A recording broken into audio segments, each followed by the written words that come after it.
बहुचर्चित विष्णु गौड़ हत्या मामलार प्रकाश पाइला ऐतिहासिक राय। अभियुक्त डाक्टर को आजीवन कारादंड।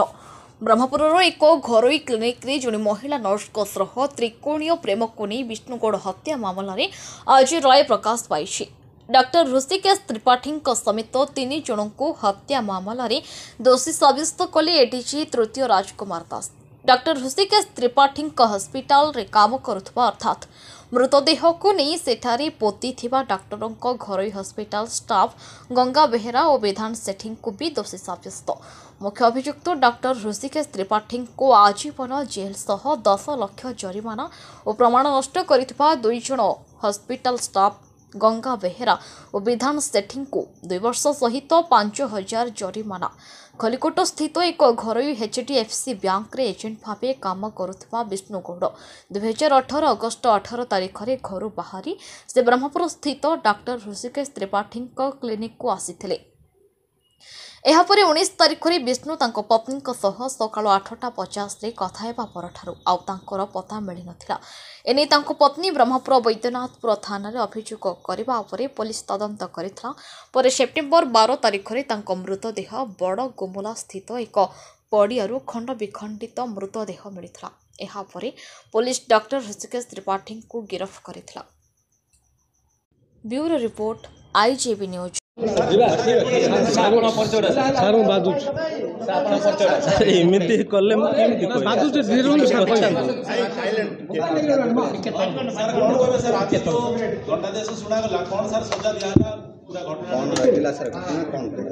मु Vikram Kumar Kundu cadre additional PP Berhampur 3rd ADJ court.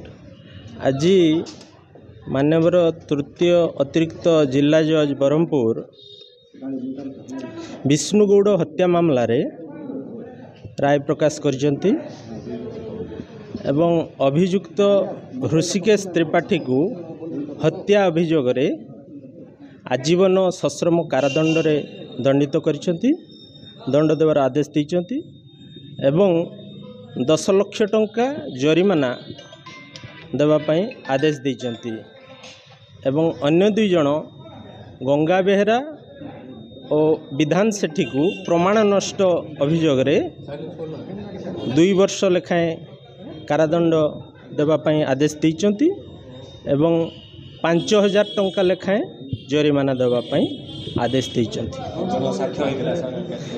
एथिरे 23 जन साक्ष्य होइथिले, मोट 23 जन साक्ष्य होइथिले एवं एटा 19/8/2018 मसीहार घटना एवं कोरोना पीरियड रे टिके ट्रायल डिस्टर्ब होइथिला।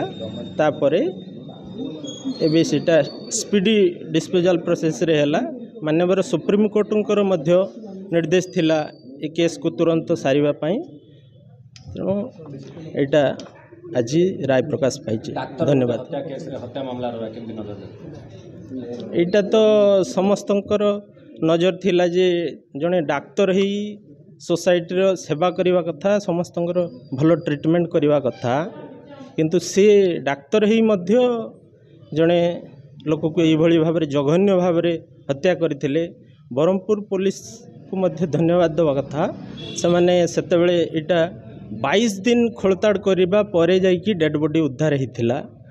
सेमानकर परिश्रम को मु धन्यवाद देवी। एटा संपूर्ण भाव में PP सारंकर निर्देश थिला। मूलरू शेष पर्यंत ट्रायलटा करूली। एटा गोटे मो पई कि ठीक আছে। धन्यवाद।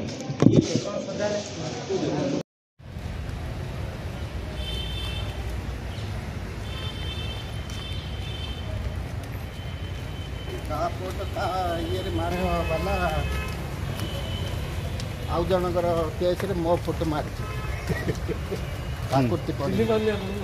निजे फोटो देवी काकुति